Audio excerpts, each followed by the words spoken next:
साथियों नमस्कार, जोहार। जीटी रोड लाइव में आपका स्वागत है। मैं हूं अभिषेक सिंह। सुदेश महतो या कहिए आजसू के सुप्रीमो सुदेश महतो क्या फिर से किसी नई मुश्किल में घिरते जा रहे हैं? ये आजसू पार्टी वही है जिसको आप देखिएगा किस तरह से जब झारखंड राज्य अस्तित्व में आया था तो एक समय में तूती बोला करती थी, और इसके जो सुप्रीमो है सुदेश महतो, इनका कद इतना था कि डिप्टी सीएम तक रहे।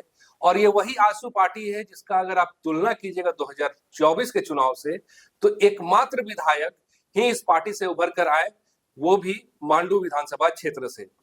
क्यों साथियों, इसके पीछे की आखिर वजह क्या है? क्यों आजसू का जो एक विस्तार था वो अब संकुचन की ओर हो रहा है? क्यों आजसू पार्टी जो है वो इन तमाम मुश्किलों के दौर में है? और अब एक नया अपडेट ये है कि 2021 के एक मामले में एक बार फिर से आजसू पार्टी से जुड़े तमाम नेता, चाहे वो विधायक हो या सांसद हो, फिर से सवालों के घेरे में है, फिर से कटघरे के सामने है। चूंकि इन पे जो आरोप था वो गठित हो गया है और अब इन पे आगे मुकदमा चलने की भी तैयारी है। ये मामला 2021 का है जब 27% आरक्षण को लेकर के इन लोगों ने एक मार्च निकाला था, जिसमें कि पुलिस का ये कहना है कि ये झड़प जो है वो हिंसक हो गई थी। क्या इसके पीछे वजह रही थी और अब आने वाले समय में आजसू का क्या भविष्य होगा और ये किस तरह का मुकदमा है, इस पे ही हम चर्चा करेंगे। आप फ्रेम में हमारे साथ देख रहे हैं वरिष्ठ पत्रकार सहरोज कंवर जी हैं। स्वागत है सर आपका। शुक्रिया। और क्या ये मामला है सर, ये जो कोर्ट का मामला है, जरा बताएं सर। 2021 का आपने तो बताया जी। कोरोना का दौर था जी। और ओबीसी को जो पिछड़ा वर्ग है जी 27%। हाँ 27% आरक्षण, 14% अब तक आरक्षण मिला हुआ है हासिल है जी। और 27% की मांग को लेकर जी रैली वैली निकाली थी और जिसमें झड़प हो गई थी। सुदेश महतो खुद थे उसमें। जी। उनके जो एकमात्र सांसद हैं चंद्र प्रकाश चौधरी थे, रामचंद्र सहीस थे, है ना जी। और भी कई लीडर। जी देवशरण भगत थे। अच्छा हाँ, देवशरण भगत का कोई बयान भी आया, बता रहे थे। जी हाँ, उनका कहना है कि ये जो रैली हमने निकाला था ये एक शांतिपूर्वक मार्च था। अच्छा। एक हस्ताक्षर अभियान भी उन्होंने चलाया था जिसमें लगभग 10 लाख विभिन्न जिलों से जो सदस्य हैं इनका एक सिग्नेचर पत्र जो है, एक हस्ताक्षर जो है, वो भी एक दस्तावेज के तौर पे था इनके पास। और इन मुद्दों को लेकर के ये एक मार्च निकाले थे जो बापू वाटिका से शुरू हुई थी और सचिवालय की ओर जा रही थी। अब इसमें देवशरण भगत जी का कहना ये है कि ये मार्च जो है एक शांतिपूर्ण मार्च था, लेकिन इसी बीच में पुलिस के साथ कुछ झड़प हो गई। लेकिन ये जो चल रहे थे ये कोविड, जैसा आपने बताया सर, कोविड गाइडलाइन को मानते हुए ही चल रहे थे, लेकिन इसको एक तरफा करके पुलिस की ओर से आरोप किया गया, ऐसा कहना है। आरोप है जी, ऐसा तो ठीक है, एक तरफा किया गया था तो भाई कोर्ट में तो आपको सबूत देते हैं ना। जी, कोर्ट ने तो आरोप गठित कर दिया। अब सजा क्या होगी ये देखने की बात जी है ना। तो मुकदमा शुरू होगा, चलेगा, है ना जी, क्योंकि एकमात्र सांसद अभी हैं। जी, कहा जाता नहीं कि सदस्यता चली जाएगी, सांसदी चली जाएगी या विधायकी चली जाएगी। विधायकी जाने का तो सवाल नहीं, क्योंकि मांडो वाले विधायक तब तो विधायक थे नहीं जी, वो तो अभी भी विधायक बने। और सुदेश में तो अभी विधायक नहीं, हार गए। और जहां से आए जो सिल्ली, उनका गढ़ कहा जाता जी। और सिल्ली को सुंदर बनाया भी है अभिषेक, ऐसी बात नहीं है। मैं सिल्ली गया हूँ, वो हर साल गूंज महोत्सव करते हैं। मैं उन दिनों में भास्कर में था, हम लोग गए थे जब हेमा मालिनी आई थी और हेमा मालिनी की बिटिया ऐशा देओल आई थी और भी कई कलाकार आए थे। जैसे आप जयपुर शहर आपने देखा होगा ना, गुलाबी शहर, वैसे वो पूरा अपने सिल्ली शहर के जितने मकान सड़क किनारे सब गुलाबी रंग से पुता हुआ मिला था। और स्टेडियम में बहुत भीड़, जमकर भीड़, हर साल करते हैं आयोजन। और युवाओं के लिए भी कई काम उन्होंने किए हैं। अब कैसे हारे इस पे तो बात हो सकती है, कई कारण। अमित महतो नए उभरे हुए नेता हुए, पीजिल के नई पार्टी आई, उनके नेता देवेंद्र नाथ खड़े थे, वो थे वहां पर। और एक चीज और मैं रेखांकित करना चाहूंगा अभिषेक भाई कि देखिए, आजसू का गिराफ गिरने की बात जो आपने कही, आजसू की एक पहचान थी, तेवर था झारखंडी, है ना, वो धीरे धीरे उसका दरअसल लोप होता गया। आप देखिए ना, कोविड के दौर में भी सड़क पर आ जाना है ना बड़ी बात, और किसके लिए? जनता के सवाल को लेकर आना। और ओबीसी के आरक्षण को, खाली कुर्मी के आरक्षण की बात थोड़ी, ओबीसी में कई तबका है, गुप्ता है, साहू है, कई लोग जो आते हैं, उसके सवाल के लोग करो आए। अब बीच में वही तेवर जो है कम हुआ और वो कहीं और शिफ्ट हो गया। नए नेता जयराम ऊपर कराए, जिसका उनको खमियाजा भुगतना पड़ा। जी। ये है, कैंची चला। हाँ कैंची चली। जी। और सुदेश महतो वो नेता थे कि एक समय अंग्रेजी एक पत्रिका ने यूथ आइकन का खिताब दिया था। कम उम्र में विधायक बने थे। जयराम बोलते चलते हैं ना, उनसे पहले, उनसे भी कम उम्र में ये सुदेश महतो विधायक बने थे। और आपने कहा कि हर टर्म में वो डिप्टी सीएम रहे। जी।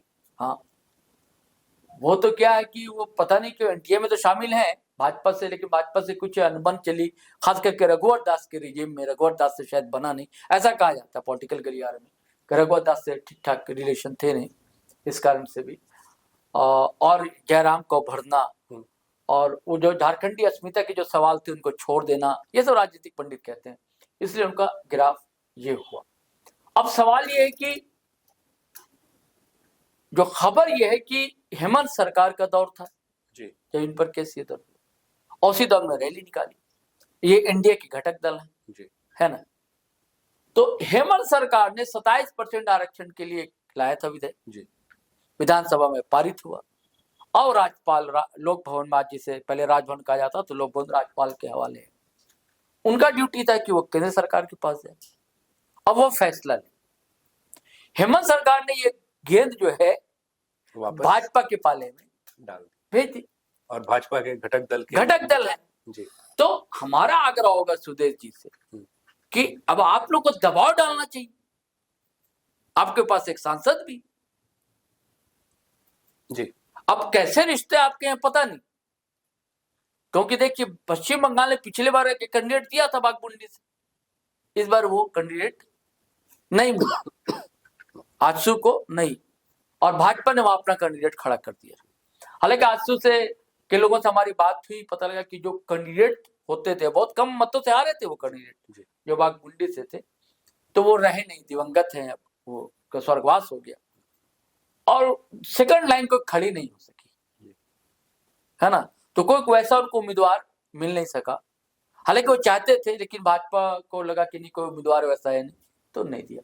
लेकिन और भी जगह देखिए ये प्रचार प्रसार में भी वैसा सक्रियता इनकी बंगाल चुनाव में नहीं दिखी, और निकाय चुनाव में भी आप देखिए उन्होंने कहा सुदेश महतो ने क्या अब स्थानीय स्तर पर लोग समर्थन दे सकते हैं, लेकिन हमारी समिति जो है केंद्रीय स्तर से कोई समर्थन नहीं। और इसके पहले भी देखिए सर, जो कुर्मी आंदोलन रहा, हाँ, उसमें भी बहुत सक्रिय नहीं दिखे। हाँ, एक दो जगह नजर, हाँ, जैसे रेल आंदोलन में दिखे थे, गए थे रेल आंदोलन में, वैसे नहीं। और जिस धड़े को सपोर्ट कहा जाता है कि कुर्मी आंदोलन के दो धड़े हैं, है ना, घोषित तौर से, एक अजीत महतो का धड़ा, एक शीतल होदार का। शीतल होदार के धड़े को समर्थन हासिल है जयराम महतो जेलकेम को, और जो अजीत महतो का धड़ा उसको समर्थन हासिल है सुदेश महतो को। अब तमाशा ये देखिए कि अजीत महतो अपने साहबजादे को, बेटे को टिकट दिलवा लिए जौनपुरा विधानसभा से, बंगाल में भारतीय जनता पार्टी से। हाँ, लेकिन खबर ये है कि उसके लिए भी सुदेश महतो प्रचार के लिए नहीं गए जयपुरा, जबकि अच्छे रिलेशन। हाँ, तो खैर मैं ये कहना चाह रहा था कि अभी इनको अब क्या होगा इसका, एक तो मुझे लगता है इसका राजनीतिक लाभ लेना चाहे सुदेश महतो या आजसू लेना चाहिए कि भाई देखिए हम आपके लिए, हम पर जो आरोपी गठित, कोई निजी मामले के लिए हम रैली या जलसा जुलूस करने नहीं गए थे, हम पिछड़े समाज के लिए गए थे। वो मांग के लिए नहीं कि एसटी में दर्जा में शामिल किया जाए कुर्मी समुदाय को, लेकिन फिलहाल तो ओबीसी में शामिल है ना, और भी लोग हैं। तो अगर ये आजसू पार्टी चाहे तो इसका राजनीतिक लाभ ले सकती है, इस मामले को वृहत पैमाने पर नए सिरे से आंदोलन खड़ा कर सकती है, इस मुद्दे को फिर से उठा सकती है, और चाहे तो भाजपा के खिलाफ भी बात रख सकती है, हेमंत सोरेन के खिलाफ भी कि भाई आप फिर दबाव क्यों नहीं डाल रहे हैं, राज्य सरकार पर भी दबाव डालना चाहे तो डाल सकती है आजसू पार्टी, और केंद्र सरकार पर भी दबाव डालना चाहे तो डाल सकती है। इसका राजनीतिक लाभ वो उठा सकती है अगर चाहे तो। ये उसको, मेरा कहना है कि एक सुनहरा मौका है। आपको नहीं लगता एक सुनहरा मौका है कि आप चाहें तो, आपको लग रहा है, हालांकि बीच में उन्होंने प्रयास किया सुदेश महतो ने कि नए लोगों को जोड़ा है, कई नए लोग जुड़ रहे हैं पार्टी से, जेलकेम से जुड़े हुए लोग भी जुड़ रहे हैं, जैसे संजय मेहता वही थे, आए, अच्छे पद पर है संजय मेहता, हमेशा एक्टिव रहते हैं, मतलब लाइव वाइव भी करते रहते हैं, और प्रेस कॉन्फ्रेंस वगैरह भी करते रहते हैं। तो मेरा कहना है कि सिर्फ प्रेस कॉन्फ्रेंस और लाइव करने से काम नहीं चलेगा, जनता के सवालों को लेकर सड़क पर उतरना होगा, जैसा पहले होता, हाँ, जैसे पहले होता था। जो आपकी पहचान रही थी वैसा आपको करना होगा। वो एग्रेशन लाना वो एग्रेशन लाना होगा, आक्रामकता लानी होगी, जी। जनता को एहसास कराना होगा कि नहीं, हम अलग नहीं, हम आपके साथ हैं, आपके साथ जुड़े हुए हैं, और उन सवालों को उठाना होगा। उसके साथ आप ये सवाल भी कि 27% आरक्षण का जो सवाल है, बड़ा सवाल है, इसको आप उठाइए। आप ये मुझे लगता है कि चाहे तो ये फायदा उठा सकती है, इसका नुकसान नहीं होने जा रहा जी। इसका, चाहे तो अब उनके ऊपर है, पार्टी के ऊपर है कि फायदा नुकसान नहीं होगा। मुझे लगता है मुश्किल तो है भी, लग रहा है कि अब क्या आरोप गठित होगा, है ना, क्या सजा होगी, क्या दोषी सिद्ध होंगे, कि तो देखने की बात जी। है ना। तो जब तक का तो ये जो फेज है बीच का, है ना, तो हमारे मोदी जी कहते हैं ना कि अवसर जी नहीं, संकट में अवसर वाली बात, आपदा में अवसर। तो जो आपदा का भी टाइम आपको लग रहा है, इसमें आप अवसर है मिला है, आप इसका फायदा उठाइए। जी हाँ साथियों, तो सुना आपने, आपदा में भी अवसर, और ये आपदा है या अवसर है साथियों, ये तो अब मामला जो कि कोर्ट के अधीन है, कोर्ट का क्या फैसला आता है। लेकिन इस दरमियान ये बात भी बिल्कुल जायज है कि ये कोई निजी मामला नहीं है, बल्कि झारखंड से जुड़े तमाम ओबीसी समुदाय से जुड़ा हुआ ये मामला है, जिसमें कि 27% आरक्षण को सड़कों पे निकले थे सुदेश महतो और तमाम आजसू से जुड़े हुए कार्यकर्ता और उससे जुड़े हुए लोग भी। हालांकि अब देखिए आगे क्या होता है, ये आने वाले वक्त पे है। आज के लिए बस इतना ही साथियों। जाते जाते आपसे वही आग्रह रहेगा कि अगर आपने हमारे चैनल को सब्सक्राइब नहीं किया तो जरूर कर लीजिए, हमारे वीडियो को लाइक, शेयर और कमेंट भी जरूर कीजिए। आज्ञा दीजिए, नमस्कार, जय हिंद, जय भारत।